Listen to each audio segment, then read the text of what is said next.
नमस्कार। ज्योतिषाचार्य च्यानलमा यहाँलाई हार्दिक स्वागत छ। पञ्चाङ्ग ज्ञानको निरन्तर श्रृङ्खला अन्तर्गत पञ्चाङ्ग अर्थात् पात्रो हेर्ने तरिकाको दोस्रो श्रृङ्खला लिएर उपस्थित भइसकेको छु। म नारायण प्रसाद निरौला। आजको प्रस्तुतिमा हामी संवत्सर ज्ञानका बारेमा चर्चा गर्नेछौँ।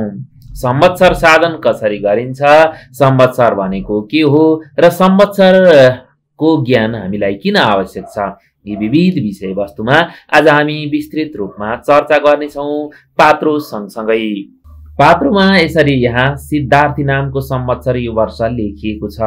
हरेक वर्ष एक एकवटा संवत्सर लेखिन्छन्। यसको प्रयोजन के हो र हामीले यो किन उपयोग गर्छौं त, यसका बारेमा आज हामी विस्तृत रूपमा चर्चा गर्नेछौँ। आरम्भ गरौँ परिचयबाट। बृहस्पति जति समय एक राशिमा भोग गर्दछन् उक्त समयलाई संवत्सर भनेर बताएको छ। संवत्सरको परिभाषा चाहिँ के छ भने बृहस्पतिर मध्यम राशि भोगात् संवत्सरम संहितिका वदन्ति। संहितिका वदन्ति भनेर संहिता शास्त्रकारहरूले चाहिँ बृहस्पतिको मध्यम राशि भोगलाई संवत्सर भनिन्छ भनेर बताएका छन्। अब शाब्दिक रूपमा हेर्दै गर्दाखेरि सम्पूर्वक वत्सर लाग्छ। वत्सर भनेको वर्ष हो। के नामको संवत्सर रहन्छ र कस्तो फल दिने संवत्सर रहन्छ त्यो विषय प्रसङ्गमा यो संवत्सरको शाब्दिक अर्थ पनि लाग्दछ। र विशेष गरी सामान्यतः एक वर्षमा एक संवत्सर हुने गर्दछ। हरेक पात्रहरू हजुरले हेर्नु भने अघिल्लो सालकोमा अर्को संवत्सर, आगामीमा अर्को, यसै गरी यो वर्ष अर्को रहन्छ। त्यो भएको कारणले गर्दा एक वर्षमा यो एक संवत्सर परिवर्तन हुन्छ। यसरी गणना गर्दाखेरि विजयादिबाट संवत्सरको आरम्भ गर्नुपर्ने व्यवस्था चाहिँ सूर्य सिद्धान्तमा छ भने हाम्रो प्रचलनमा चाहिँ प्रवादी संवत्सरको गणना पद्धति प्रचलनमा छ। अर्थात् प्रवलाई एक मानिएको छ। यसको बारेमा म अगाडि चर्चा पनि गर्छु। वर्तमानका पञ्चाङ्गमा प्रवादी संवत्सर राखिएको छ भनेको प्रभवलाई एक मानेर राखिएको छ। जस्तो कि यहाँ हामीले पात्रोमा पनि के देख्यौँ, 53 देख्दछौँ। यो 53 चाहिँ यो भनेको प्रभवलाई एक मानेर चाहिँ 53 भएको हो। यसका बारेमा अगाडि पनि चर्चा रहन्छ।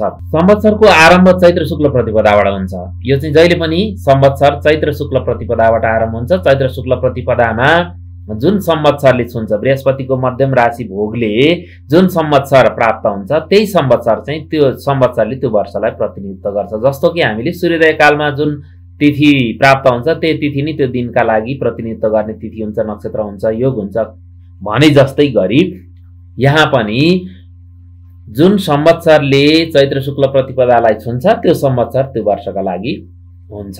अर्थात् त्यो वर्षको प्रतिनिधित्व गर्ने हुन्छ। अब संवत्सरले उक्त वर्षको प्रतिनिधित्व गर्छ, यही नै कुरा हामीले बताइ पनि सक्यौं। यसैले वार्षिक फलादेशमा अब यो चाहिँ संवत्सर किन चाहिन्छ त भन्दा वार्षिक फलादेश गर्नु पर्यो, वर्षफल गर्नु पर्यो। त्यसका लागि पनि कस्तो संवत्सर छ, कालयुक्त छ भने कालले युक्त भएको छ, अब सिद्धार्थी छ भने सिद्ध, अर्थ हामीले चाहिँ अर्थ सिद्धि गर्नेवाला छ। यसका साथसाथै चिना बनाउँदा पनि, यसका साथसाथै संकल्पमा पनि हामीले प्रयोग गर्छौँ। किन भन्दाखेरि हामीले सिद्धार्थी नाम संवत्सरी भन्दा अर्थात् कालयुक्त नाम संवत्सरी यो संकल्पमा हरेक संकल्पको उच्चारणमा यसको प्रयोग हुन्छ। र चिनामा पनि हामीले चिनामा लेख्दै गर्दाखेरि पनि कुन संवत्सर भन्दा त्यहाँ उल्लेख गर्नुपर्छ। त्यसका लागि पनि संवत्सरको आवश्यकता रहन्छ, संवत्सरको गणना हुनुपर्छ। यसैले पात्रोमा सबैभन्दा बीचमा सबैभन्दा महत्त्वपूर्ण रूपमा संवत्सरलाई दिएको हुन्छ। अब यसै गरी संवत्सर 60वटा प्रवादी संवत्सर यहाँ मैले राखेँ। किन भन्दा पात्रहरूमा प्रवादी संवत्सर नै बेसी प्रयोग गरिएको छ। विजयादिबाट पनि गन्दाखेरि यो गन्ने क्रम हो, यसमा खासै त्यस्तो भिन्नता रहन्न। अब कल्पको आरम्भमा विजय नामको संवत्सर मनुष्यका लागि थियो। त्यसपछिबाट पछि चाहिँ यो सृष्टि आदि क्रमबाट पछि यो हाम्रो प्रयोगमा चाहिँ विजय के अरे प्रवादी संवत्सर चाहिँ मान्न थालिएको हो। र अब चैत्र शुक्ल प्रतिपदाका दिन सूर्योदयबाट मनुष्यको आरम्भ भएको मनुष्य मानको आरम्भ भएको हो। त्यसैले गर्दाखेरि त्यही दिनबाट संवत्सर पनि नयाँ फेरिन्छ। मैले यो अगाडि पनि चर्चा गरिसकेँ।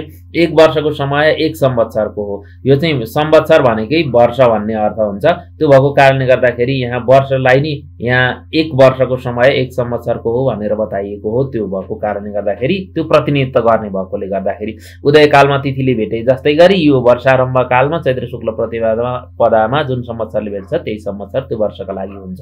चैत्र शुक्ल प्रतिपदाबाट नयाँ वर्षको आरम्भ, नयाँ संवत्सरको वत्सरारम्भ भनेर पनि हामीले दिएका हुन्छौँ। यो पात्रमा पनि हामी हेर्छौँ।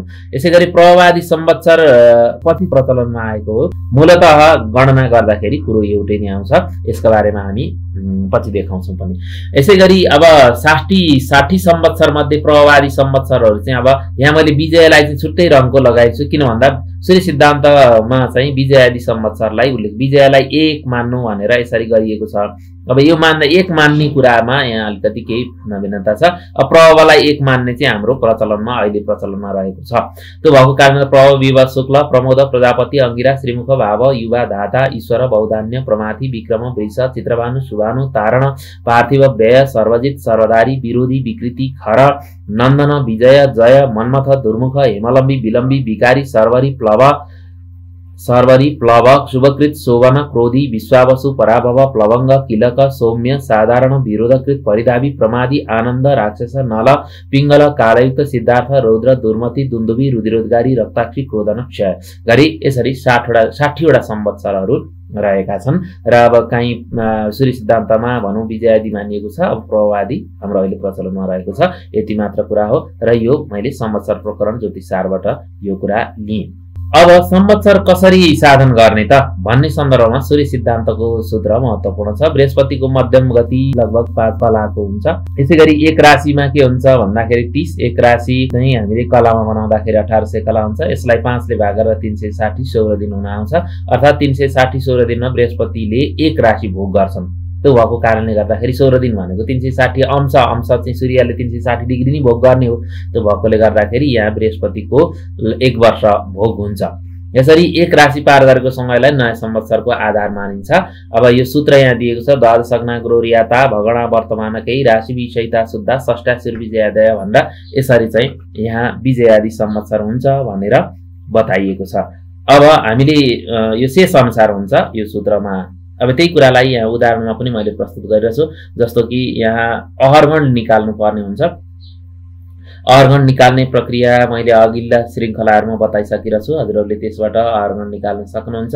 यहाँ मैले चाहिँ यो वैशाख 1 गतेको सृष्टि आदि अहर्गण साधन गरिरहेछु। यहाँ यो यति अहर्गण आइरहेछ। अब यसलाई चाहिँ हामीले के गर्छौँ, भगणादि ग्रह बनाउनु पर्छ। यो पनि मैले अगाडि चर्चा गरिसकेको छु। अहर्गणलाई ग्रह भगणले गुणन गरेर कुदिन भन्नुको मतलब 15 17 91 78 28 ले भाग गरेपछि जति आउँछ त्यो मान आउँछ। यहाँ उदाहरण सहित दिएको छ। यसै गरी अब अंशादि गुरु बराबर के हुन्छ भन्दा भगण शेष जति हुन्छ त्यसलाई 360 ले गुणन गरेपछि जति आउँछ त्यो अंशादि गुरु हुन्छ। त्यसलाई चाहिँ हामीले राशि आदि बनाएका छौँ। यो मान यहाँ आउँछ। यो समनको प्रक्रिया हामीले पञ्चाङ्ग साधनको प्रक्रियामा राखेका छौँ। हजुरले हेर्न सक्नुहुन्छ भने अब यहाँदेखिको अब संवत्सर जान्ने प्रक्रियालाई चाहिँ भगण कति आइरहेछ त अब त्यो भगणलाई चाहिँ हामीले लिन्छौँ। गुरुगत भगणलाई 12 ले गुणन गर्छौँ। अब गत यहाँ हामीले भगण आदि ग्रह लिएका छौँ। अब यो भगणलाई हाम्रो गत भगण यो कल्पकुदिनले भाग गरेर आएको जो मान हुन्छ यो चाहिँ भनेको यो 37 मात्र। यति चाहिँ यो ग्रहको भगण हो। यो भगणलाई चाहिँ 12 ले गुणन गर्ने। 12 ले गुणन गरिसकेपछि वर्तमान राशिमा 1 जोडेर भगण जोड्ने। अब वर्तमान राशिमा 1 जोडेर भगण जोडिदिने।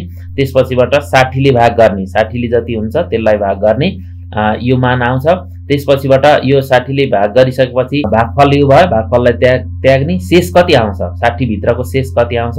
यहाँ शेष हाम्रो यो चाहिँ हामीले भागफललाई त्याग्यौँ र यहाँ यसको शेष लिएका छौँ। शेष 27 आयो। 27 भएको कारणले गर्दाखेरि अब विजयबाट 27 1 2 3 4 5 6 7 8 9 10 11 12 13 14 15 16 17 18 19 20 21 22 23 24 25 26 27।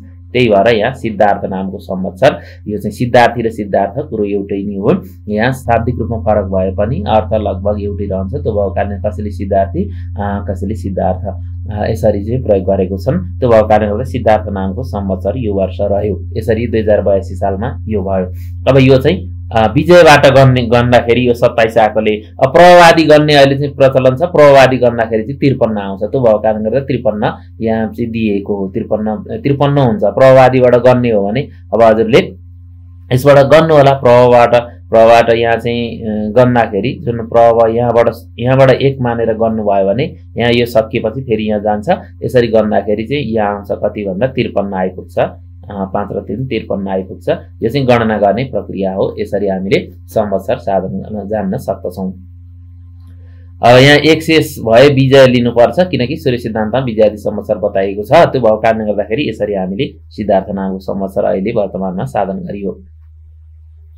अर्को तरिकाले पनि साधन गर्न सकिन्छ। यो चाहिँ प्रभावादि संवत्सर साधन गर्ने हो। अब यहाँ मैले 61 सालको साधन गरेर पनि देखाएको छु। हजुरहरूले यस अनुसार पनि हेर्न सक्नुहुन्छ। धेरै प्रक्रियाहरू छन् संवत्सर साधन गर्ने। यहाँ अर्को प्रक्रियाबाट पनि मैले देखाएको छु। यसरी पनि हजुरले उदाहरणको रूपमा हेर्न सक्नुहुन्छ।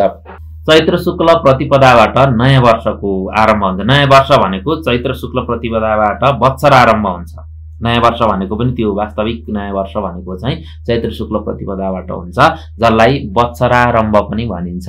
र वत्सरारम्भ चाहिँ अब यहाँ के छ भन्दा रौद्र नामको संवत्सर। हेर्नु त, यो 2082 सालको चैत्र शुक्ल पक्षलाई चाहिँ रौद्र नामको संवत्सरले, किन भन्दा अब चैत्र शुक्ल प्रतिपदामा के भेटियो भन्दा रौद्र नामको संवत्सर आयो। त्यो भएर 82 को चैत्रबाट चाहिँ 82 को त्योभन्दा अगाडि चाहिँ के छ हामीले हेरौँ। त्योभन्दा अगाडि चाहिँ के छ, सिद्धार्थ नामको संवत्सर छ है।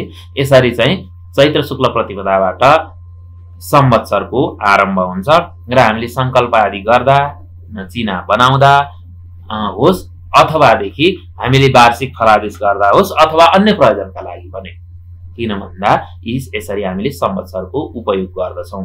संवत्सर साधनसँग सम्बद्ध र संवत्सरसँग सम्बद्ध विषयवस्तु मैले आज यति नै राखेँ। तपाईँलाई प्रस्तुति कस्तो लाग्यो? कृपया सल्लाह सुझाव र प्रतिक्रियाका साथसाथै ज्योतिष आचार्य च्यानल सब्स्क्राइब गर्न नबिर्सनुहोला।